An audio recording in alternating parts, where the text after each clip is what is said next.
Hey guys, Chord Electronics announced exactly 1 minute ago their next generation Mojo2 DAC and headphone amplifier. With Mojo2 they improved its FPGA functionality, battery management and charging, so finally there is fast charging.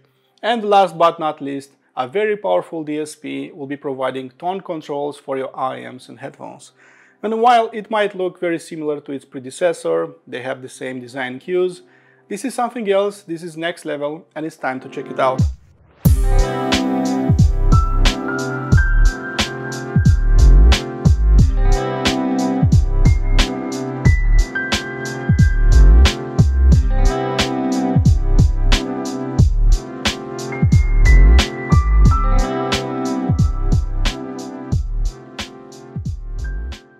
Design-wise, Mojo2 uses a similar case design, weight and build quality, which is a great thing in my book. It's the same good old Mojo, machined from a single block of aluminum, coming in an attractive matte black finish. It's only by a millimeter longer and by 2 wider, but when stacking them together, I cannot spot a size difference.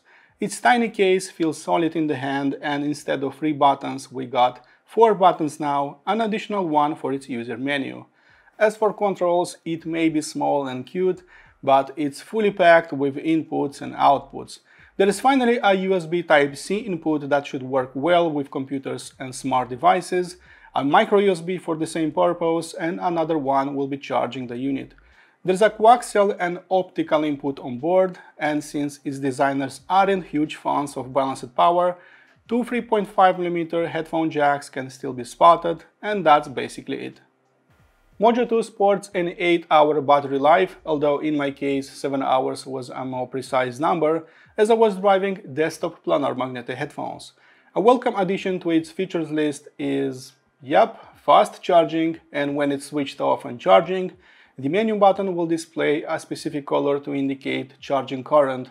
For example, a white menu button indicates that it's charging at maximum speed. Another interesting feature is that after it's fully charged, it will enter intelligent desktop mode to protect the battery from overcharging. By far, the most interesting feature is that it offers comprehensive EQ adjustments that are working on a hardware level. There are 4 main equalization modes: sub-bass, mid-bass, lower treble and upper treble, and there are 9 steps available of 1 dB each, and these can go up or down depending on your preference. As for tech inside it, Mojo2 doesn't use an off-the-shelf DAC chip that you can find in every corner of hi-fi, instead an FPGA silicon power seat that was programmed to do all the heavy lifting. Mojo2 sports an improved WTA filter to better reconstruct the timing of the transients, giving better pitch and timbre perception. Its WTA filter uses 40,960 taps and 40 DSP cores running at full rate. Last but not least, it seems that its output and amplifier stages are built around discrete components using tens of diodes and transistors. You can find a fully discrete stage in the world's best DACs and headphone amplifiers of today, and that makes me happy knowing that it wasn't compromised in any way. Power-wise, Mojo2 will be delivering 600 mW in 30 ohms and 90 mW in 300 ohms on both its headphone jacks. Okay everyone, this is pretty much it. Let's check how it actually performs. Sound-wise, Mojo2 goes with the same chord house sound that never limps dynamics. On the contrary, just adds an additional foot or two so it can keep up with speedy dynamics. The key words with Mojo2 are excellent pace, rhythm and timing, just explosive dynamics, an instant start and stop of the drivers, and of course an excellent detailed retrieval that never makes it clinical sounding. One of the biggest highlights for me with the Mojo2 is that when attaching it with a smartphone and taking a call, I'm no longer getting wireless interference that was happening with the Mojo1. And describing its sound performance isn't that easy because you can make that bass more powerful, you can push that mid-range a little further, you can add a sprinkle of treble up top, so of course you can make it to your liking, you can tune it the way you like it, and this is pretty much the biggest improvement that I'm seeing with Mojo2 versus Mojo1. And for this reason alone, I decided describing it in its stock form for the best results. You know what's funny? After listening to months to chip-based converters and then coming back to Mojo 2, it feels like it knows exactly what music I'm going to play next. It just prepares in advance, it anticipates those musical notes, always just delivering an instant rise of dynamics, like there is no acceleration at all. And of course, I've got addicted to this effect quite much, especially with fast and impactful tunes as electronic and rock. On very rare occasions, Mojo 1 can sound a little hotter in the treble, so it's a little bit brighter in the treble. But that is not really the case with the Mojo 2 because it felt somehow calmer in the treble, yet more precise and defined in the same time. This is quite weird, as when I'm getting a clear representation, I'm usually expecting a hotter treble, but it seems that it isn't really the case with Mojo 2. Moving on to power output, while only 600 milliwatts of power are being provided in 30 ohms, you should know that its amp stage was being crafted only from discrete components, and that makes me quite happy because with discrete components you can unleash your imagination as a designer. And core devices like this one, like Hugo 2, are delivering just moderate voltages but higher current output, and that means that the drivers of your headphones will be nicely controlled even with devices like this one, like this small fellow. So when Kenton Rocknear hopped on my head, Mojo 2 just mistook my eardrums as speedbacks, and on higher volumes my ears started flapping with Heifman Sundara, a clear sign that Mojo 2 was nicely driving those two planar magnetic headphones. And as you can imagine, portable headphones, IEMs, earphones, even desktop dynamic headphones were nicely driven by the Mojo 2, so I had all the signs of well-driven headphones. I had plenty of volume, I had dynamics, sub-bass was to die for, so everything was exactly at its right place.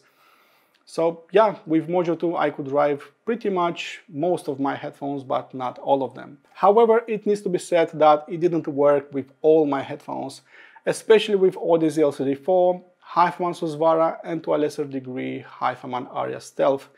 I was going much louder on its volume level and it started distorting, it started clipping, and Aria Stealth wasn't as airy sounding to me, and that's perfectly fine considering its small size. But the rest of the Planar Mafia gang were far away from reaching its maximum volume settings. In terms of noise floor, there are two very important things to say about the Mojo 2. So first of all, when a smartphone is connected to it via a short USB cable and when I'm taking a call, I cannot hear really nothing in the background, so it's really dead silent. When I'm putting it near a Wi-Fi router and some big awkward transformers from my amplifiers, again, I'm not picking up really nothing. I think that is not happening with the Mojo 1 because it was a little bit noisier in here. Nasty. Secondly, I believe that its noise floor when music starts playing is pretty much on the same level with the Mojo 1. And if you have super high, very high sensitivity IEMs, higher than 130 dB per a single milliwatt of power, then you'll be getting a barely audible white noise, like it's not there, but it's there. So in my case, only a single IEM was picking up that noise, and that was FIO FI9 put in its high sensitivity mode, but everything else, every other IEM was not picking up that noise. And I don't see it as a major drawback. And this is probably the only part that wasn't improved as much, because Mojo 1 performs absolutely the same. Moving on to Soundstage, they couldn't squeeze a very powerful output stage in here, and that can only mean a moderate stage size with your desktop headphones. My open back headphones still sounded quite open, but I wasn't really mesmerized by the sheer scale of my music. And while it's slightly more powerful compared to the Mojo 1, I didn't feel that it was bigger sounding to its twin brother, and in this regard, it performed more or less the same. And I don't see it as a huge con because you cannot possibly expect a huge soundstage coming from such a tiny device. You can certainly feel a very precise location of the notes around you, but just don't expect an amazing depth or a very large left-to-right soundstage, because that will not be happening. It will sound fast, it will sound very precise, very defined, very controlled in a way, but it will not spread its wings and fly in all directions as it happens with much bigger units. Mojo 2 is more or less the same in here to its twin brother, so expect a small to medium-sized soundstage, exactly the size of its chassis. And if you are craving for more air in between the notes, you should search deeper into your pockets, as big sounding units aren't exactly cheap, small, or portable. When it comes to transparency and cleanness, it will immediately impress you right away with a very high focus on leading edges, on all those textures. Micro details were just popping everywhere in my tunes, and it wasn't really a challenge, just focusing on all those small nuances. But the big surprise for me was not its very high detail retrieval, but the way those musical notes were being delivered to me. And after engaging some aggressive music, it was not slowing down its pace, but everything was just coming very naturally in a very easygoing manner. And this is quite a change compared to the Mojo 1, even compared to the Hugo 2, and it reminds me a little bit more about the Hugo TT2. Music was simply flowing into my eardrums like a mountain spring, and that felt so relaxing and so peaceful at the same time. And I've tried making it aggressive with plenty of tunes, but no matter how hard I tried, it always remained quite calm and quite relaxing sounding. While its detail retrieval improved just a tiny bit to its predecessor, everything was flowing more naturally with Mojo 2, and I needed just mere seconds to figure that out. Moving on to Transients, there is definitely a glitch in the matrix while listening to Mojo 2 because it simply refuses to slow down no matter what music is being played, no matter what headphones are being attached to it. So even going into clipping territory, even giving its last dying breath with much harder loads like LCD4 and Hyphaman Susvara, it simply refuses to slow down those transients. So there is just silence and then there is music, so everything happens just instantly. And you should always expect just an impeccable pace, rhythm and timing, and this is really what defines the Chord Electronics house sound. These guys are simply crazy about dynamic swings. In case your IEMs and headphones are being driven by it, just expect a fury coming from its sub bass, expect pushing and pulling those membranes as ragdolls, and the only negative effect that I can see with the Mojo while listening to music is that it always grabs my attention, it always just points its fingers towards different things. Hey, look at this sub bass note, hey, look at that amazing guitar solo, hey, look at that snare drum hit, so it always grabs my attention. However, roses aren't always red and violins aren't eternally blue, as harder loads were still sounding fast, but I wasn't getting a fearless bass impact. Its upper power limits were being reached, and naturally it couldn't pound as hard nor sustain longer bass notes. Moving on to frequency response, we're talking about a nimble type of bass that is clean, that is textured, but also heavyweight. It's a Speedy Gonzales type of bass, so it's very controlled, it's punchy sounding at the same time. And if your headphones are fully driven by it, then you can expect a layered bass performance that never lacks oomph or cojones. It's also a highly detailed type of bass, and if you never reach its upper power limits, then you'll be safe and sound from distortions. This is still a linear sounding unit, so expect bass notes when those are called for. This isn't a bass-heavy unit, but you can certainly make it so with its hardware equalizer. Remember when I was describing its detail retrieval and the way those details are being provided in a very natural and organic way? Well, that happens partially thanks to its really nice mid-range rendition. Junior Wells was just bolder sounding, it was more fearless sounding in a way, it was more guttural sounding and just ultimately more enjoyable on the Mojo 2.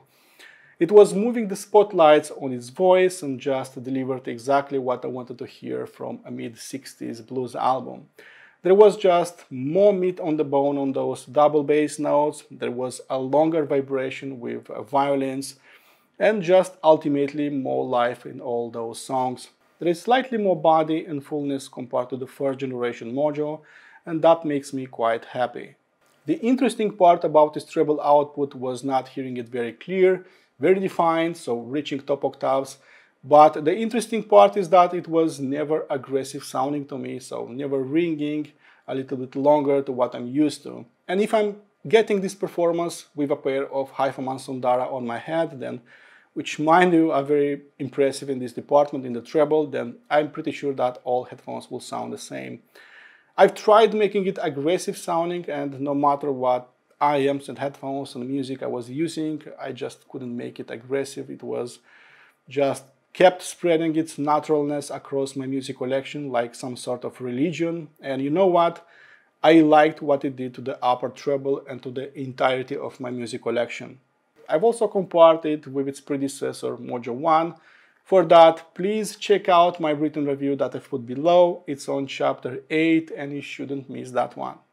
As for my conclusions, Chord Electronics got the Mojo right this time around and improved every single aspect that was bothering to me on its predecessor. Its tone controls that are working on a hardware level did some wonders with several of my headphones, and it really counterbalanced some issues that I had with Chi-Fi IEMs. If you cannot stand huge DAPs and their slow loading times, then Mojo2 together with your smartphone can take their place and still deliver some better sonics. And Mojo2 use cases don't stop here, because they can replace well-regarded DAC I'm combos and even DAC plus headphone amplifier combos without too much trouble. Mojo2 is so far the best all-in-one unit that I've heard at 600 euros, and as such it's my pleasure awarding it with my highest gold award. It was fully deserved. Okay guys, my full in-depth review is waiting on my website. In case you want to support this channel, please subscribe to it, and as usual, listen to my music, be positive, and I'll see you around. Cheers!